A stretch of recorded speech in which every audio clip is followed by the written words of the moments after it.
The Royals at the Eras Tour. Nanood po ng concert ni Taylor Swift sa London si Prince William kasama ang kanyang mga anak na sina Prince George at Princess Charlotte.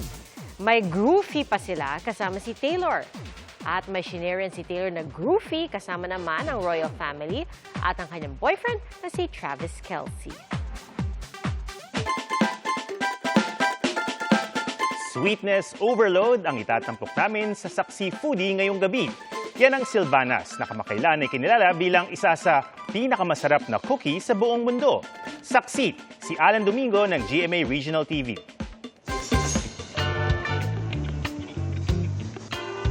Isa ka rin ba sa mga Pinoy na mahilig sa mga matatamis? May isang panghimagas na bida sa Negros Oriental na binabalik-balikan.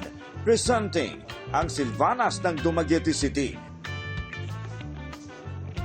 May iba't iba itong flavors tulad ng chocolate, ube, pandan, strawberry, raspberry at lemon.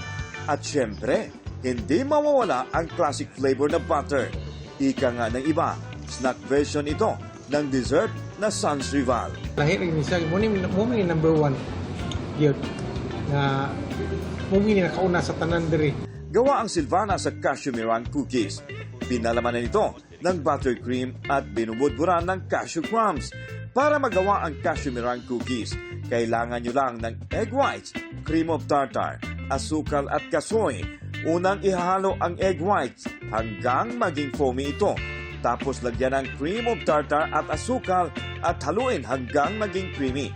Dito na ihalo ang kasoy at ihulma ito ng pabilog. Pagkatapos ay ilalagay na sa loob ng oven.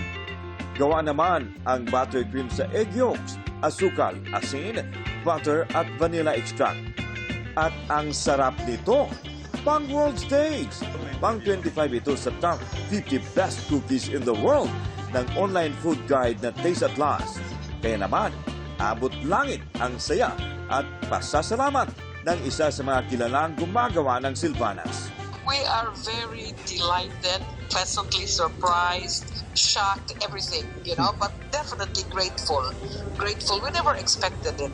Para sa GMA Integrated News, ako si Alan Domingo ng GMA Regional TV, ang inyong saksi. Umalingaw-ngaw ang sunod-sunod na putok ng baril sa kabi-kabilang pag-atake sa Russia nitong linggo. Nakuhanan sa kalsada ang mga armadong nakasuot ng itim. Pinaulanan ng balang isang Orthodox church, isang traffic police post at isang lugar malapit sa beach. Sinunog pa ang isang synagogue. 20 ang nasawi kabilang ang 15 pulis at isang Orthodox priest. Ayon sa mga otoridad, nasawi rin ang 6 sa mga umatake kabilang ang mga umano'y 2 anak ng namumuno sa Sergokala District. Nakaumano itong buwagi ng pagkakaisa sa Dagestan region. Ibinasura ang reklamo laban sa driver ng SUV na pilit na nanguha ng lisensya ng nakagitgitan niyang driver. Nangyari yan sa gitna ng C5 sa bahagi ng Taguig noong nakaraang taon. Sa kauna-unahang pagsasalita ng SUV driver matapos ang insidente, iginit niyang ginitgit siya ng truck driver kaya siya nagalit at kinumpronta ito. Itinanggi naman niya ang mga alegasyong may dala siyang baril at nagbantang babarilin ng driver. Pero aminado ang SUV driver na mali ang ginawa niyang pagpaparatang na nagdodroga ang driver na sapilitan niyang kinuhanan ng lisensya. Nag-isipan daw niyang magsampa ng reklamo laban sa truck driver. Nagkasunog sa pabrika ng lithium battery sa South Korea kanina umaga matapos umabog ang ilan sa mga nakaimbak na 35,000 na baterya. Mabilis kumalat ang apoy kaya hindi agad nakalabas ang mga manggagawa. Kumalat din ang nakalalasong usok. Nasawi ang 22 trabahador. Karamihan sa kanila ay mga Chinese national. Inaalam pa kung ano ang sanhi ng pagsabog. Mga kapuso, salamat sa inyong pagsaksi. Ako po si Pia Arcangel. Sa ngalan ni Arnold Clavio, ako si Ato Maraulio para sa mas malaking misyon at sa mas malawak na paglilingkod sa bayan. Mula sa GMA Integrated News, ang News Authority ng Filipino.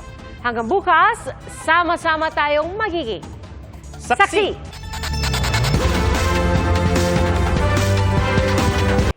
Mga kapuso, sama-sama tayong maging saksi Mag-subscribe sa GMA Integrated News sa YouTube at para sa mga kapuso abroad, samahan niyo kami sa GMA Pinoy TV at sa www.gmanews.tv.